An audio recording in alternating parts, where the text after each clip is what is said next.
ബിരിയാണിക്ക് വേണ്ടിയിട്ടുള്ള ഉള്ളി വറക്കുവാണ്. ആ ഉള്ളി വറക്കുമ്പോഴത്തേക്ക് നമുക്ക് ഇഞ്ചി, പച്ചമുളക്, വെളുത്തുള്ളിയും കൂടെ ചതയ്ക്കാം. മഞ്ഞൾപ്പൊടി ഇടാം,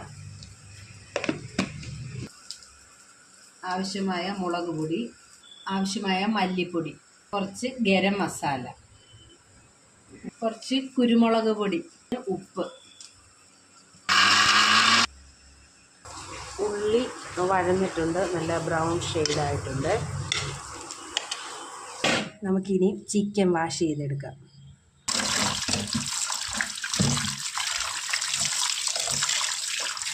നമ്മൾ ചിക്കൻ നന്നായിട്ട് വാഷ് ചെയ്തെടുത്തിട്ടുണ്ട്. നമ്മൾ ആ മസാലയ്ക്കകത്തേക്ക് ഒരു നാരങ്ങ പിഴിഞ്ഞൊഴിക്കുവാണേ. ഇതിലേക്ക് നമ്മൾ മസാല നമുക്ക് പുരട്ടാം. നമ്മൾ ആ മസാല നന്നായിട്ട് ചിക്കനിൽ പുരട്ടി വെച്ച് ഇനി അതൊരു 5 മിനിറ്റ് റെസ്റ്റ് ചെയ്യട്ടെ. ആ സമയത്തിന് നമുക്ക് കുറച്ച് നട്ട്സ് വറുത്തെടുക്കാവേ. നെയ്യ് ഒഴിക്കുക. നമുക്ക് മുന്തിരി ഇട്ട് കൊടുക്കാവേ. ചളവ് കൂടിപ്പോയിരുന്നു.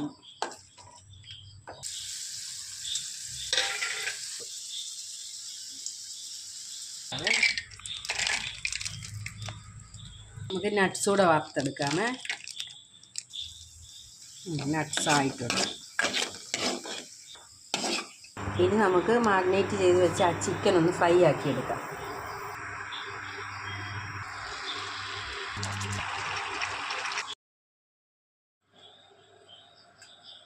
ഒഴിച്ച് അതിലേക്ക് ഗ്രാമ്പൂ, കറുവാപ്പട്ട, ഏലക്ക ഒക്കെ ഇടുക.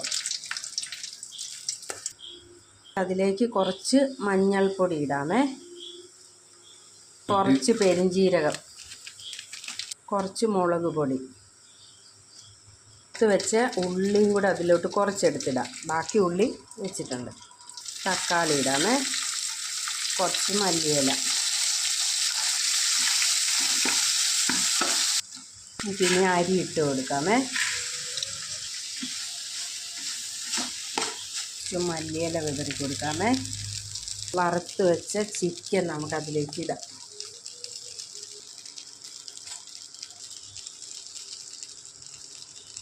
നമുക്ക് തിളപ്പിക്കാൻ വെച്ചിരുന്ന വെള്ളം ഇതിലേക്ക് ഒഴിച്ച് കൊടുക്കാമേ.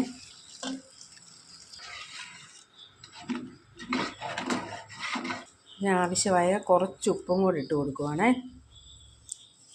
കുറച്ച് നാരങ്ങാനീരൂടെ പിഴിഞ്ഞൊഴിക്കാമേ. നാരങ്ങയും കൂടെ അതിനകത്തോട്ടിട്ടേ.